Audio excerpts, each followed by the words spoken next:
நீங்க அன்னைக்கு இருந்த பில்டப்பை நீங்க மெயின்டைன் பண்ணியிருந்தா பரவாயில்லையே. அது ஸ்டாலின் போனாலுமே ஸ்டாலின் அவர்கள் கண்டிப்பா அதுக்கு ஒரு இம்பார்ட்டன்ஸ் ஃபேக்டர் கொடுப்பாரு அப்படிங்கிறதுக்காக சொல்றேன். தேமுதிகவை பொறுத்த வரைக்கும் எங்க போறதுன்னு தெரியாம இல்ல, யாரு நீ அதாவது நடுவில் நின்றுக்கிட்டாங்க. விஜய், ஏடிஎம்கே, டிஎம்கே 3 பேர்கிட்டையும் துண்டு போட்டு வச்சிருக்கிறாங்க.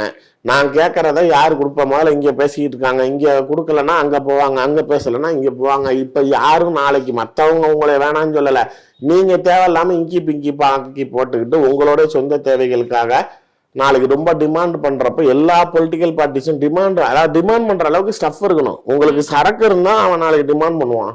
அது இல்லாம நீங்க சும்மா குத்தடிச்சுக்கிட்டே இருந்தீங்க, பரவாயில்ல எனக்கு இத்தனை கோடி வேணும், இந்த சீட் வேணும், ராஜ்யசபா வேணும், லோக்சபா வேணும் அப்படின்னு நீங்க வம்பிழுத்துக்கிட்டே இருந்தா கொடுத்துக்கிட்டே இருப்பாங்களா?